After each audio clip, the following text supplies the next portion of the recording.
On est parti pour une nouvelle séance au sac de frappe. Aujourd'hui, 5 rounds.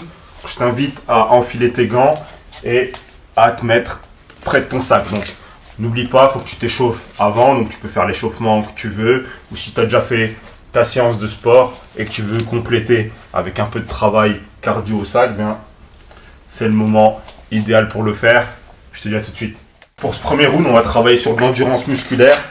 C'est-à-dire que pendant 3 minutes, on va envoyer les directs sans arrêt. Donc on vient un bras après l'autre, sans interruption, gauche, droite, gauche, droite, gauche, droite. En essayant de bien ramener les mains au visage à chaque fois. Et de bien venir chercher vers l'avant avec les poings. Donc je reste toujours en protection. Et j'envoie un bras après l'autre. En essayant d'être bien relâché au début pour bien chauffer les épaules. On travaille sur de l'endurance musculaire, donc on essaye de garder le même rythme sans mettre d'interruption. Ce qui est super important quand on commence l'activité, c'est de penser à bien respirer dès le début. Si vous êtes en déficit, vous n'allez pas être en déficit d'oxygène, mais si vous êtes en déficit de respiration au démarrage, vous allez mal oxygéner vos muscles et du coup vous allez pêcher par la suite. Ce qu'il faut, c'est déjà bien penser à respirer en inspirant par le nez et en gonflant le ventre, et j'essaye d'expirer par la bouche en vidant le ventre, et j'essaye vraiment d'être le plus régulier possible dans ma respiration. Il ne faut pas attendre d'être essoufflé pour essayer de se concentrer sur la respiration, c'est avant. C'est le même principe que pour l'hydratation. On n'attend pas d'avoir soif pour boire, sinon on est déjà en train de se déshydrater.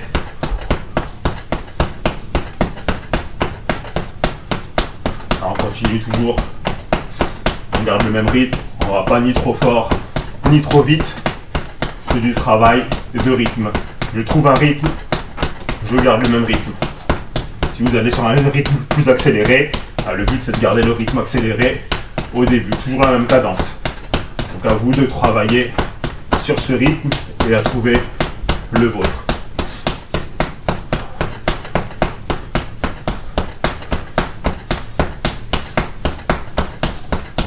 Là, dans l'idéal, vous devriez être en capacité, comme moi, de pouvoir parler sans être essoufflé pendant que vous faites cet exercice-là.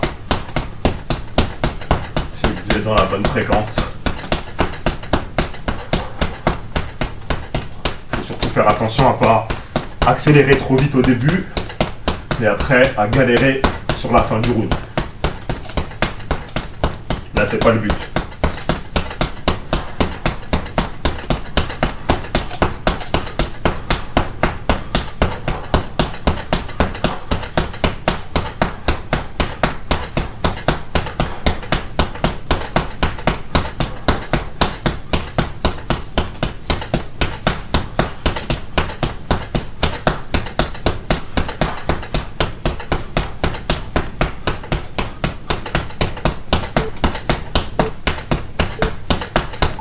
On arrive au bout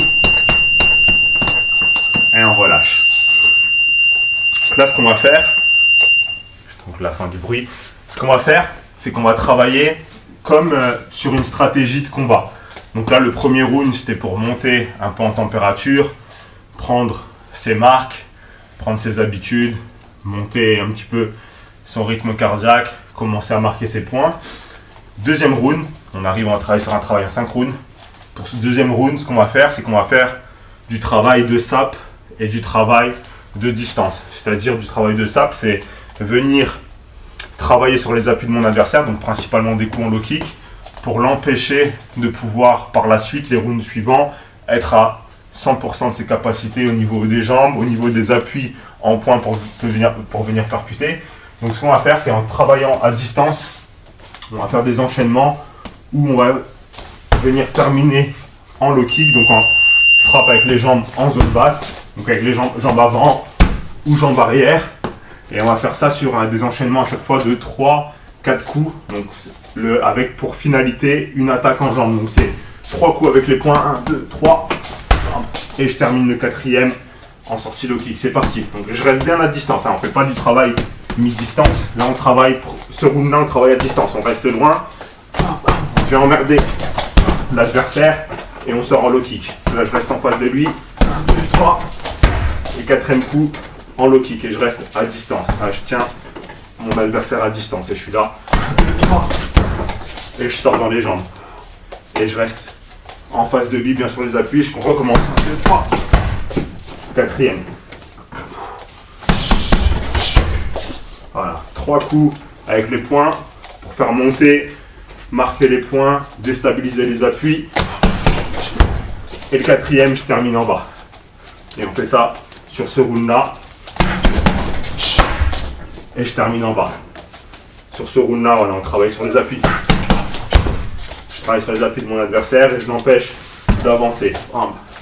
Je le garde à distance avec un jab. Avec un front kick jambe avant, un tip. Hop. Je garde loin de moi. Et quand il s'approche, je termine dans les jambes. Et je reste à distance.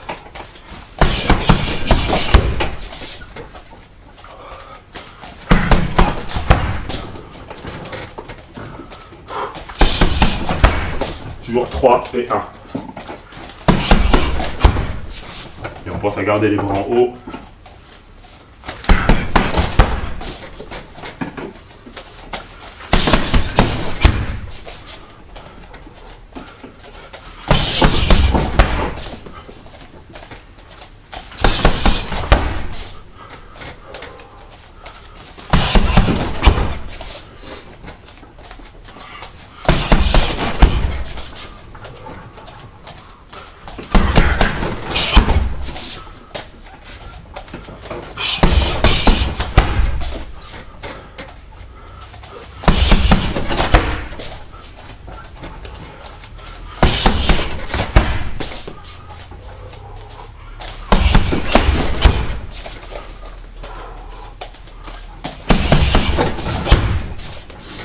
Et on reste toujours bien à distance.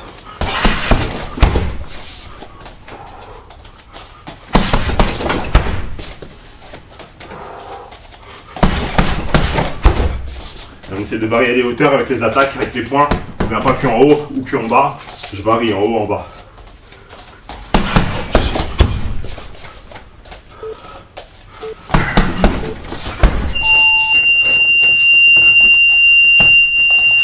Voilà, pour ce round, on a travaillé sur les appuis de mon adversaire. Je l'ai maintenu à distance. Je suis venu l'embêter. Maintenant, ce qu'on va faire, c'est l'obliger à venir se découvrir. C'est-à-dire qu'on va travailler des attaques cadencées. Les attaques cadencées, qu'est-ce que c'est? Je t'explique rapidement. C'est quand tu travailles sur des enchaînements, bien souvent, c'est des enchaînements qui vont d'un trait. Par exemple, tu fais gauche, droite, crochet gauche, low kick, ça c'est ton enchaînement.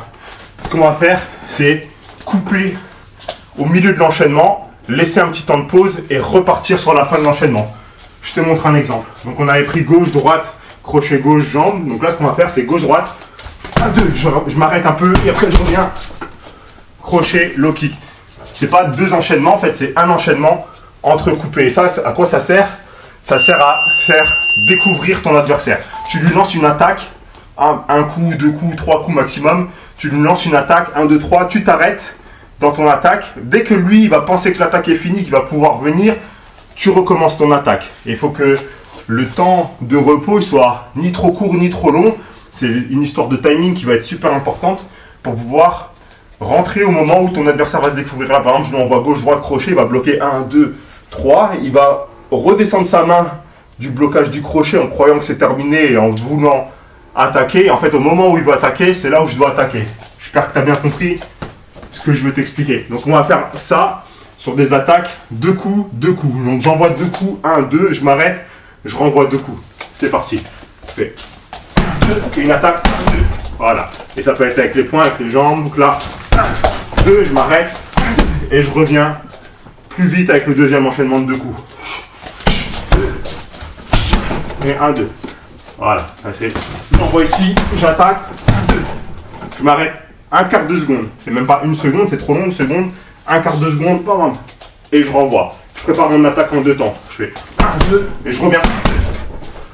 Avec un petit temps de pause. J'espère que tu as compris et que ça va t'aider. 1, 2 et 1, 2.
Voilà pour ce troisième round. Donc troisième round, on travaille enchaînement cadencé.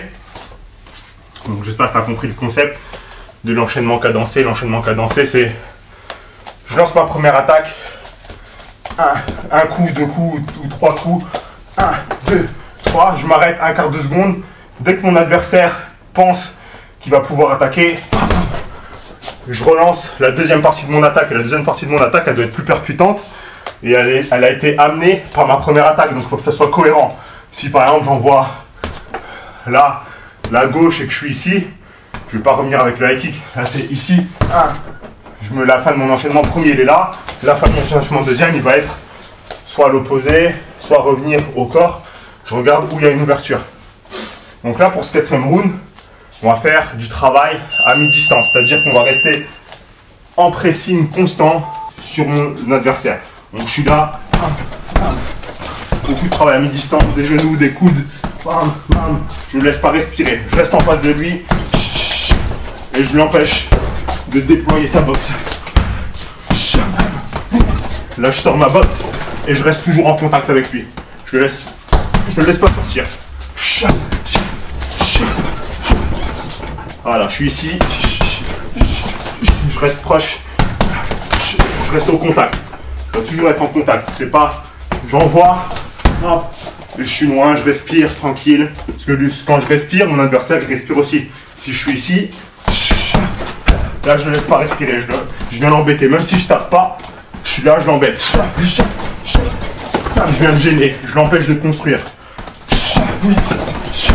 Et là c'est une phase où je dois être super concentré. Je dois vraiment faire attention à tout, au placement de mes mains, à ses contres potentiels, et à tout ce qui pourrait arriver. Et je dois être vraiment proactif. Je prends l'initiative et j'essaye de rester le plus concentré possible. C'est des phases où on peut se découvrir et qui peuvent être dangereuses. Donc là je reste au contact. Je reste au contact. J'ai attaqué et je reste là. Je me sauve pas. Je reste à côté.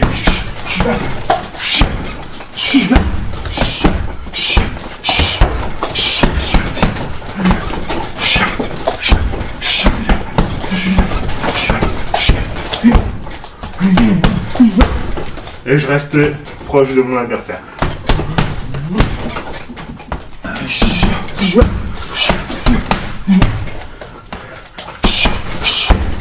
Et je reste tout près. Toujours prêt à attaquer, toujours prêt à défendre.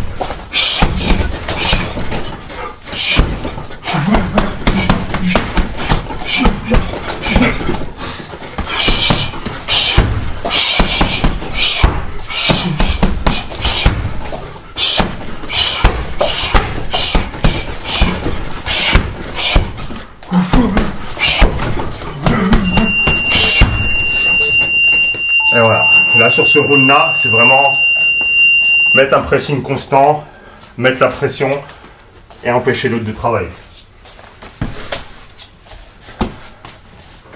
Et pour le cinquième round, du coup, on va partir sur deux stratégies différentes.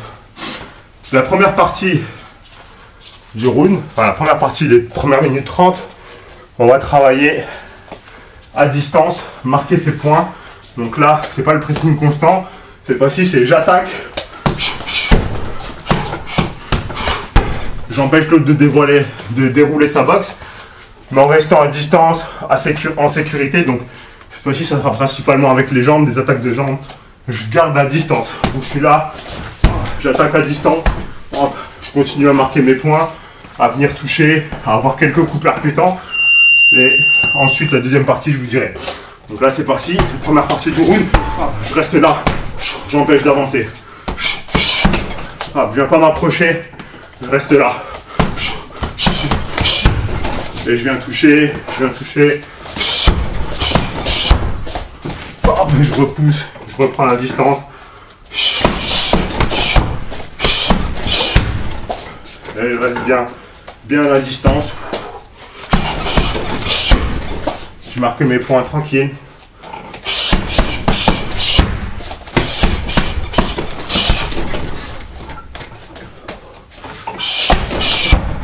Voilà, j'essaie de travailler avec des feintes.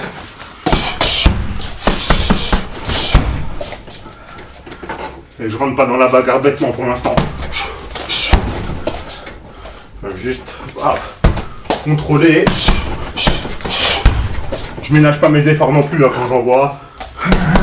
Je continue à toucher. Mais je reste à distance. Je viens gêner. Voilà, je déploie ma boxe. Et je reste à distance, tranquille. Je m'approche pas. Je repousse. Je garde loin de moi. Et là on part sur la deuxième partie de la stratégie. Maintenant qu'on a gardé à distance, on vient casser la boxe de l'autre. C'est-à-dire que je viens envoyer une attaque à distance et je viens terminer à mi-distance. Donc soit je viens saisir, soit je viens à mi-distance et je ressors. Donc, que des attaques pour casser le rythme. Donc j'attaque, je vous montre un exemple. J'attaque à distance. Je me rapproche. Je viens à mi-distance, je ressors. Je reviens à mi-distance. Je viens ceinturer. J'envoie. Je suis plus proche et je ressors. Et je recommence.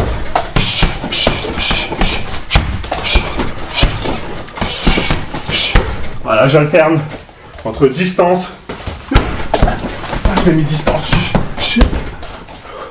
Ça, je désorganise. Je l'ai habitué à rester à distance sur la première partie. Donc du coup, il a essayé de trouver des stratégies pour casser la distance, rentrer. Et là, cette fois-ci, je vais me servir de ça.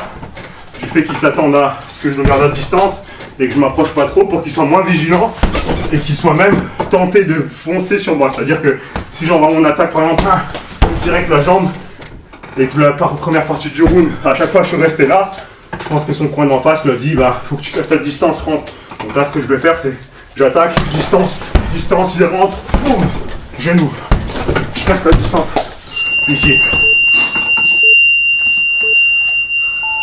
Donc voilà, fin du cinquième. Et ce travail-là, ce travail stratégique, si c'est quelque chose qui vous a plu, c'est quelque chose qu'on peut essayer de mettre en place un peu plus régulièrement. Donc même si vous n'êtes pas un pratiquant de sport de combat, ça peut vous divertir, ça peut vous faire travailler différemment au sac de frappe et ça peut vous faire comprendre un petit peu ce qui se passe quand on est boxeur, quand on est sur le ring, à quoi on doit penser, ce qu'on doit mettre en place pour pouvoir gagner un combat, pour pouvoir être bien dans sa préparation, pour pouvoir peaufiner son style de combat. Donc toutes ces approches-là, technico-tactiques, je pense que ça peut intéresser le grand nombre. Comme ça, quand vous allez regarder des combats, vous allez déchiffrer les combats différemment et ça vous apportera un œil nouveau. Vous allez encore plus kiffer, encore plus prendre de plaisir à regarder des sports de combat. Donc je vais essayer d'approcher les séances un petit peu plus comme ça, en partant sur des séances avec une stratégie finale. Donc là, la stratégie d'aujourd'hui, c'était principalement de travailler sur du travail de distance. Au début, on a travaillé un petit peu pour chauffer le premier round. Deuxième round, on est venu travailler sur les appuis. Donc je viens travailler sur les jambes. Je rentre les poings, je travaille les jambes de mon adversaire. Ensuite, on travaille à distance, on travaille en cadencé, on travaille distance, mi-distance, On travail de préparation de contre. Donc j'envoie une attaque en cadencé, j'envoie une attaque, un temps de pause, je reviens avec une deuxième attaque. Donc toutes ces approches-là, tout cet aspect technico-tactique, c'est des choses que j'aimerais bien approcher de plus en plus dans les vidéos qui viennent, tout en continuant à faire aussi des vidéos où on travaille le cardio, on travaille la condition physique, on travaille un petit peu la technique, parce que je le répète, c'est pas en regardant des vidéos que vous allez apprendre la technique. Ce qu'il faut, c'est la mettre en application avec d'autres personnes. Donc il faut aller s'inscrire dans des clubs, il faut prendre des coachs et il faut venir pousser les salles des sports de combat. Donc en attendant, je vous souhaite une bonne fin de journée et je vous dis à bientôt.